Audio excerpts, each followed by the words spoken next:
NFL games bring fans together for the ultimate sporting experience, but some fans take things to a whole new level, unfortunately, for all the wrong reasons. We'll take a look at some fans banned forever, including Ken Pagan, whose beer-throwing incident became a notorious moment, and a Celtics fan that threw water bottle at Kyrie Irving. What happens when fans cross the line? Get ready as we move into the shocking stories of the fans who'll never set foot in an NFL stadium again. Ken Pagan. Ken Pagan was once a name that brought smiles, not controversy. Known for his passion and dedication as a sports journalist, Pagan had built a reputation in North Bay as someone who truly cared about the community he covered. Ken Pagan wasn't just any reporter, he was the guy who went the extra mile. Covering everything from high school hockey to volleyball, he made sure every player, not just the stars, got their moment. His move to Hamilton was seen as a massive loss for the local sports scene. Pagan's friends never thought he could go from being a popular sports reporter and Blue Jays fan to being called public enemy #1 overnight. But that's what happened after he was accused of throwing a beer can during the Blue Jays-Orioles wildcard game on Tuesday. Just within 24 hours, police posted Pagan's photo on Twitter, asking people to share it to help find the man involved in the beer can incident. The story spread across North America, and Pagan quickly became infamous, Toronto's own version of Cubs fan Steve Bartman. He eventually turned himself in to Toronto police and was charged with mischief. In June 2017, he was sentenced to 200 hours of community service and received a 1-year ban from all MLB ballparks. Thankfully for him, the conditional discharge meant he would avoid a criminal record if he followed the terms of his probation. Pagan took full responsibility, issuing a heartfelt apology where he acknowledged the embarrassment he caused the Blue Jays organization and the fans. While Orioles outfielder Hyun-Soo Kim graciously accepted the apology, teammate Adam Jones believed the punishment could have been more severe. He felt that monetary penalties would have had a greater impact. However, Jones ultimately respected Kim's decision to move on. The next person was not a fan, but his communication with a fan who was a gambler led to him being banned. Merle Hapes. Merle Hapes was an accomplished football player who had a notable career in both the NFL and Canadian football. Born in 1919, Hapes played college football at the University of Mississippi from 1939 to 1941, where he earned a reputation for his tough, reliable play. His talent was undeniable, and in 1942, he was drafted by the New York Giants in the first round of the NFL draft. He quickly became the starting fullback for the Giants, helping to anchor the team's offense. However, Hapes' promising career hit a major roadblock during the 1946 NFL season. That year, before the NFL championship game, Hapes was approached by gambler Alvin Paris, who allegedly offered him a bribe to throw the game. Hapes did not accept the bribe, but the mere act of conversing with a known gambler was enough to get him banned from the NFL. The league's decision to indefinitely suspend him from professional football was a massive blow to his career, as he was effectively blacklisted from playing in the United States. Rather than give up on football, Hapes moved north to Canada, where he joined the Hamilton Tigers in 1949, playing in the Ontario Rugby Football Union. Hapes' time in Canada allowed him to continue his love for the game, even after his NFL career came to an abrupt end. He later returned to the United States and worked in the civil service and the Department of Defense until his retirement in 1982. He passed away in 1994, leaving behind a legacy that spanned both American and Canadian football. Ever heard of a fan who pointed a laser at players during a game? That's exactly what the next fan did, and he landed himself a lifetime ban from the NFL. The laser pointer guy.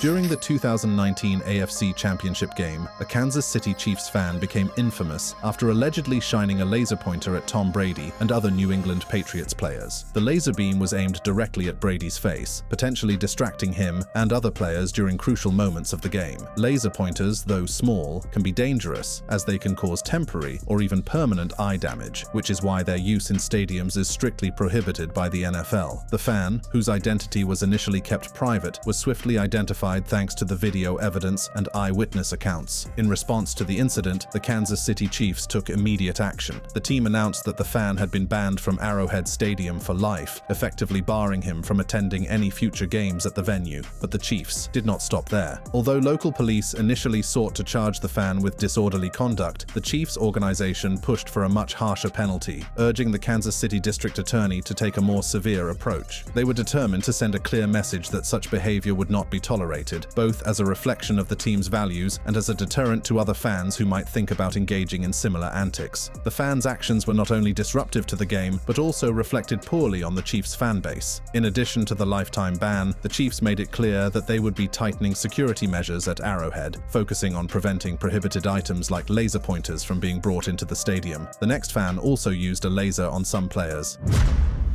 Marco Beslach. The NFL and Detroit Lions have banned a fan who used a laser pointer on Buffalo Bills players during a game at Ford Field. The fan, Marco Beslach, 17, shone the laser at players from the stands, which led to an investigation. Beslach made the mistake of posting a tweet the next day, bragging about the stunt. In a now-deleted tweet, he used his full name and said, "You see a green light on any of the Bills players? Just laugh because it's me." The Lions and NFL worked together to identify Beslach, and he is now banned from all future events at Ford Field. He's also facing a misdemeanor charge for disorderly conduct. Team president Tom Lowand stated that they worked hard to find the person responsible and ensure he faced legal consequences. In addition, the season ticket holder, whose ticket was used by Beslach, had their tickets revoked for the remainder of the season. The ticket holder was reportedly close to the offender and attended the game with him. Laser pointers are not allowed at Ford Field, but this one managed to get through security. Lowand emphasized that this was an isolated incident and the team is taking it seriously. Going forward, security will be more vigilant, looking for laser pointers and similar devices. The fans' actions gained attention after a Facebook page was created calling for him to be banned. The page gathered over 2,600 followers, and the creator expressed frustration that major media outlets like ESPN hadn't discussed the incident more. Bills players Kyle Orton and Colton Schmidt both reported being targeted by lasers during the game, though it wasn't widely noticed at the time. The next fan did not need a laser. He used his hand to punch both a policeman and his horse. Philadelphia police horse puncher.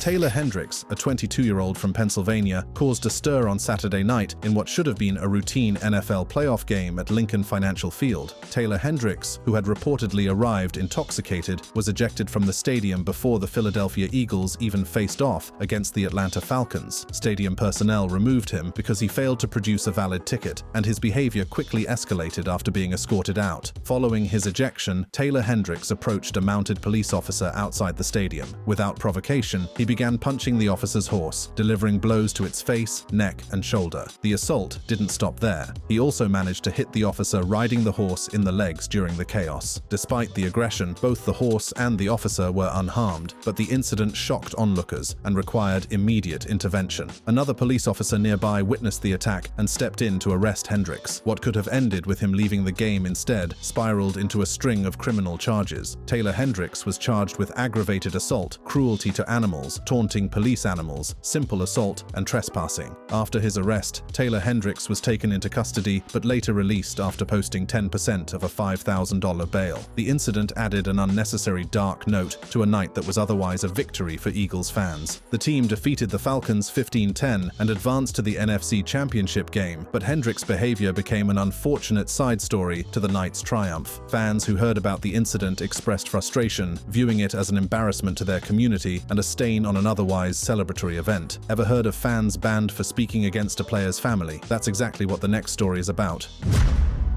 2 unnamed fans.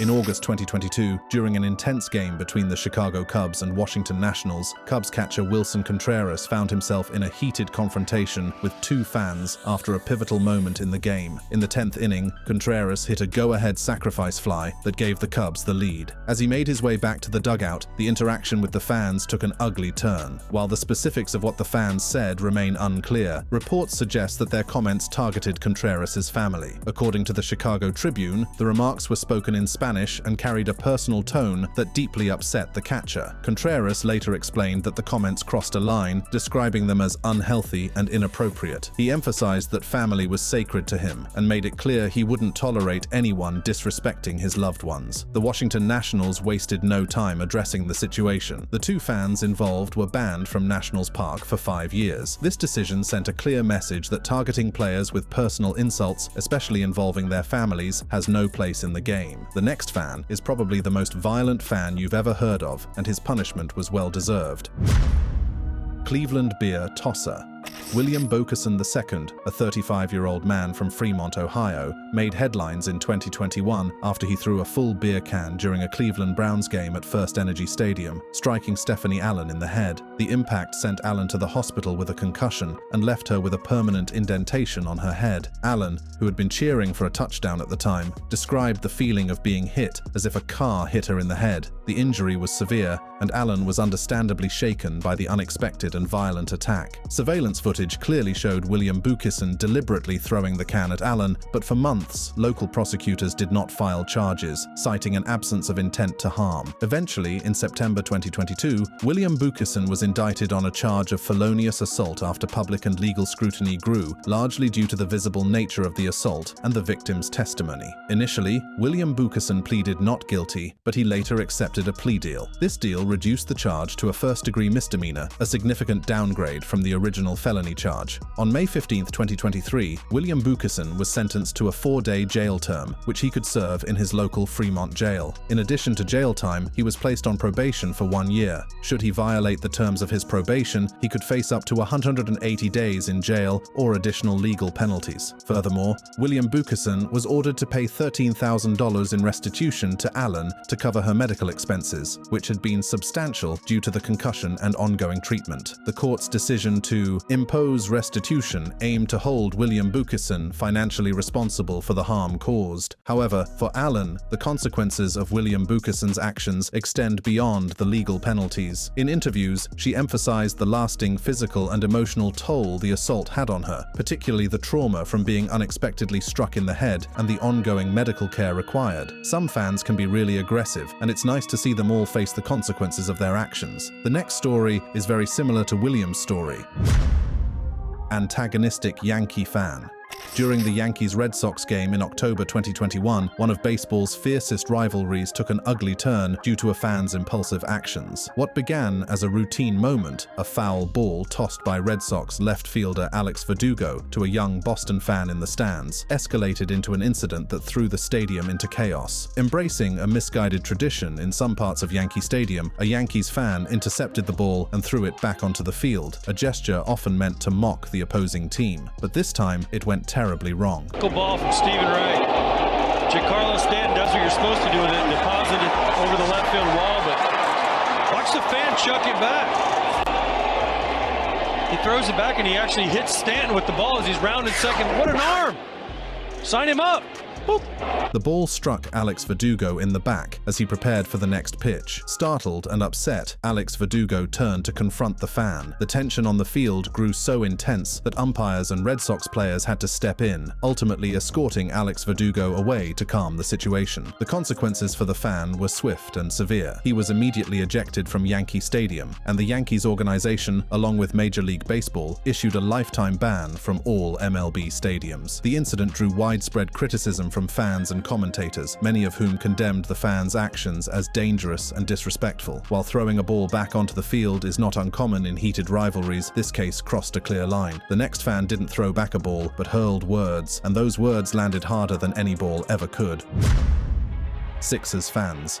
In January 2022, a basketball game between the Philadelphia 76ers and Los Angeles Lakers took an ugly turn when fans hurled racial slurs at Lakers forward Carmelo Anthony. During a tense moment in the game, some fans insulted Anthony, using the racially charged term boy. This crossed a line no one should have to face, turning what could have been mere trash talk into a blatant attack on his dignity. Visibly upset, Anthony confronted the fans, causing a brief pause. In the game, security acted quickly, identifying and ejecting those responsible.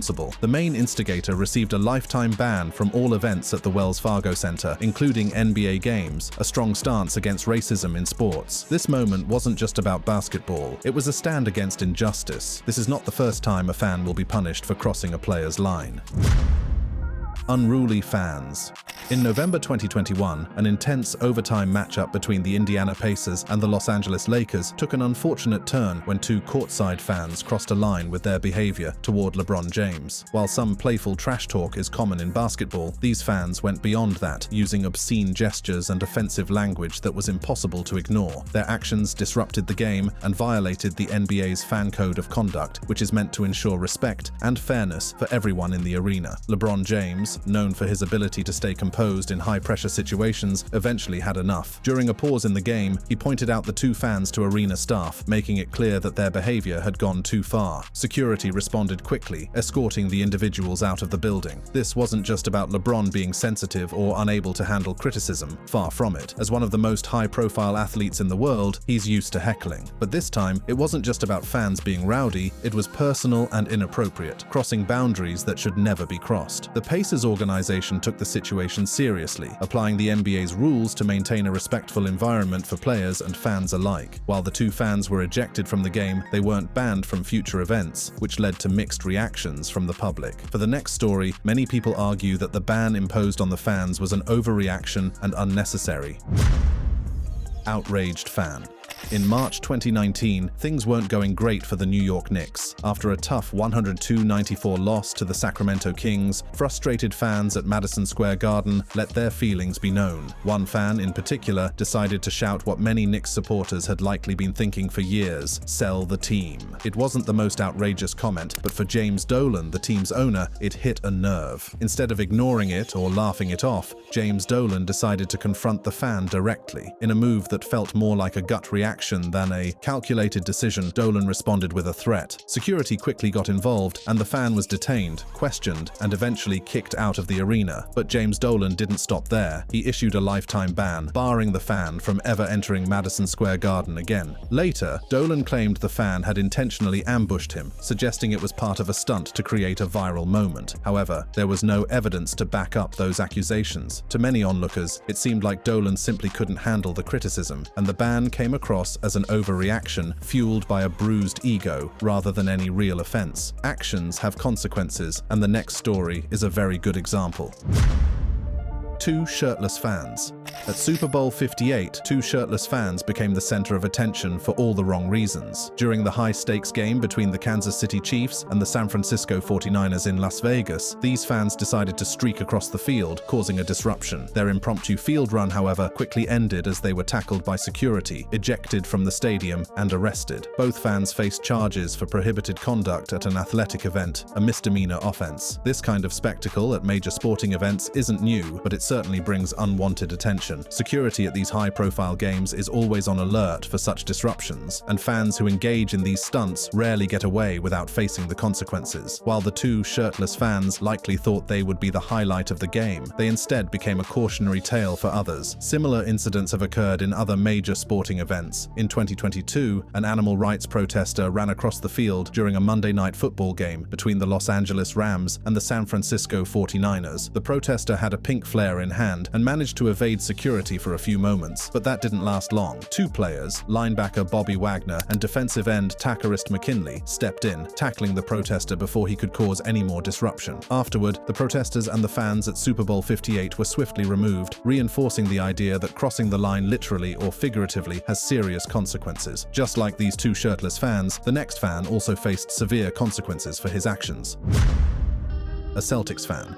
The fan responsible for throwing a water bottle at Kyrie Irving after Game 4 of the Brooklyn Nets vs. Boston Celtics playoff series in May 2021 was identified as 21-year-old Cole Buckley. The incident occurred as Irving was walking off the court following the Nets' 141-126 victory at TD Garden. As Irving made his way toward the locker room, Cole Buckley threw the water bottle, which grazed Irving's head. Fortunately, the bottle did not cause any physical harm, but the act of aggression immediately drew attention. Following the incident, TD Garden security quickly intervened, and the fan was arrested by Boston police. Cole Buckley faced a lifetime ban from the arena. TD Garden spokesperson Tricia McCorkle stated that the venue maintains a zero-tolerance policy for violations of its guest code of conduct. The incident seemed to be caused by Irving's actions earlier in the game. During the contest, Irving had walked to the center of the court and stomped on the Celtics logo, an act that many Boston fans found disrespectful. This event followed 2 games of intense hostility toward Irving, both at TD Garden and outside the arena.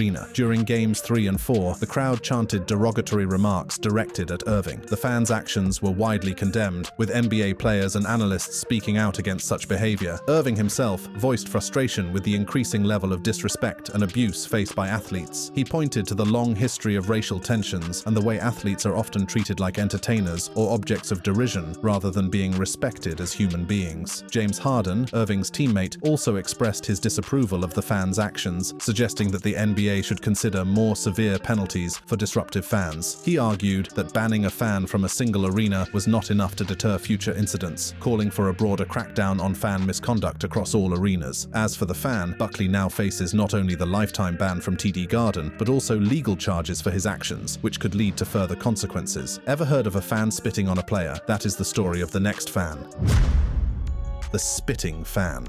During a heated first-round playoff game between the New York Knicks and the Atlanta Hawks at Madison Square Garden, an incident involving a Knicks fan crossed the line of acceptable behavior. As Atlanta guard Trae Young prepared to inbound the ball, a fan seated near the sideline leaned forward and spat on him. The New York Knicks wasted no time addressing the situation. After reviewing the incident, the organization identified the individual responsible. The team swiftly announced that the fan had been banned indefinitely from Madison Square Garden. This decision meant the fan was no longer allowed to attend any events at the venue, not just Knicks games. The Knicks issued a statement condemning the fans' actions, reaffirming their commitment to maintaining a respectful and safe environment for players and attendees. This was completely unacceptable and will not be tolerated in our venue, the statement read. The organization also apologized to Trae Young and the Atlanta Hawks for the behavior, explaining that such conduct does not represent the values of their fan base. The next story is one that even the NBA will never forget. It was so chaotic that even those who didn't experience it firsthand found it hard to believe when they heard about it.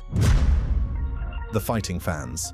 The Malice at the Palace refers to one of the most infamous brawls in NBA history. It all went down on November 19, 2004, during a game between the Indiana Pacers and the Detroit Pistons in Auburn Hills, Michigan. Late in the fourth quarter, tensions erupted when Pistons center Ben Wallace drove to the basket and was fouled hard by Pacers forward Ron Artest, now known as Meta Sandiford Artest. Wallace didn't take the foul lightly. He shoved Artest, and chaos quickly unfolded. Players, officials, and coaches rushed in to separate the two as shoving matches broke out across the court. Artest, however, stepped away from the scuffle and lay down on the scorer's table, seemingly cooling off. But then, a fan in the stands threw a cup of beer, hitting Artest. That was the spark that lit the fire. Artest bolted into the stands, going after the fan he believed was responsible, and punches started flying. Teammates like Steven Jackson followed to either back him up or try to calm things down. Back on the court, the chaos continued. Fans started throwing drinks and objects at the Pacers players, and some even ran onto the court. When one fan got too close to Artest, he swung at him. Jermaine O'Neal also got involved, delivering a punch to a fan who had rushed the court, slipping on the drink-soaked floor in the process. Security and police eventually intervened, but not before players were pelted with more drinks, cups, and even a folding chair as they exited the arena. The game was called off, and fans were asked to leave peacefully. Though the damage was already done, the aftermath was massive. 9 players were suspended, with Artest receiving the harshest penalty, a suspension for the rest of the season. Jermaine O'Neal was initially banned for 25 games, though it was later reduced to 15. The incident shocked the sports world and became a defining moment in NBA history. If you found this video interesting, click on any of the cards on your screen to check out more exciting stories.